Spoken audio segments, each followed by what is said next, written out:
बिस्मिल्लाहिर्रहमानिर्रहीम, अस्सलाम वालेकुम। वेलकम टू माय चैनल दावत इस्लाम। मैं हूं आपका दोस्त शफकत अली ऑफिशियल।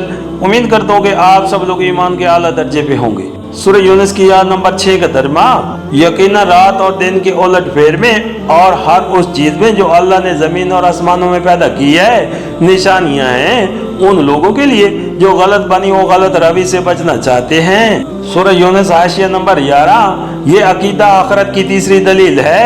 कायनात में अल्लाह ताला के जो काम हर तरफ नजर आ रहे हैं, जिनके बड़े बड़े निशानात सूरज और चांद और लैलो निहार की गर्दिश की सूरत में हर शख्स के सामने मौजूद हैं, इनसे इस बात का निहायत वाज़ेह सबूत है कि इस अजीम व शान कारगाह हस्ती का खालिक कोई बच्चा नहीं है जिसने मांस खेलने के लिए सब कुछ बनाया हो और फिर दिल भर लेने के बाद यूं ही इस घरौंदे को तोड़ फोड़ डाले।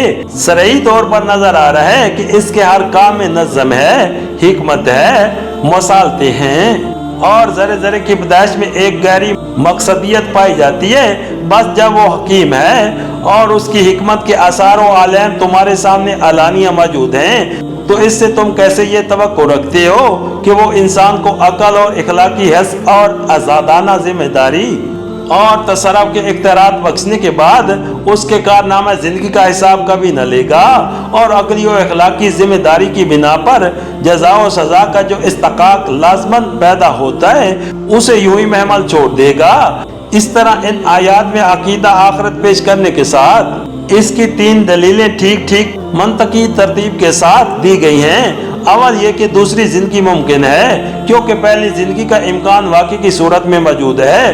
दोम ये कि दूसरी जिंदगी की जरूरत है क्योंकि मौजूदा जिंदगी में इंसान अपनी इखलाकी जिम्मेदारियों को सही या गलत तौर पर जिस तरह अदा करता है और उससे सजा और जजा का जो इस्तकाक पैदा होता है उसकी बिना पर अकल और इंसाफ का तकाजा यही है कि एक और जिंदगी हो जिसमें हर शख्स अपने इखलाकी रवैये का वो नतीजा देखे जिसका वो मुस्तहिक है। सोम ये कि जब अकल और इंसाफ की रूह से दूसरी जिंदगी की जरूरत है तो ये जरूरत यकीनन पूरी की जाएगी क्योंकि इंसान और कायनात का खालिक हकीम है और हकीम से ये तवक्को नहीं की जा सकती कि हिकमत और इंसाफ जिस चीज के मुंतकाजी हो उसे वो वजूद में लाने से बाज रह जाए।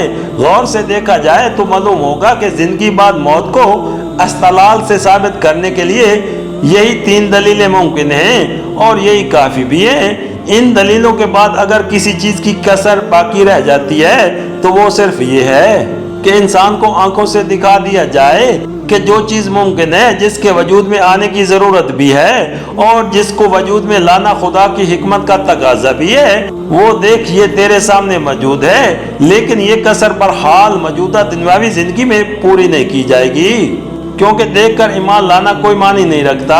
अल्लाह ताला इंसान का जो इम्तिहान लेना चाहता है वो तो है ही ये कि वो हिस्स और मुशाहिदे से बालातर हकीकतों को खालिस नजरियों फिक्र और इस्तलाल सही के जरिए से मानता है या नहीं।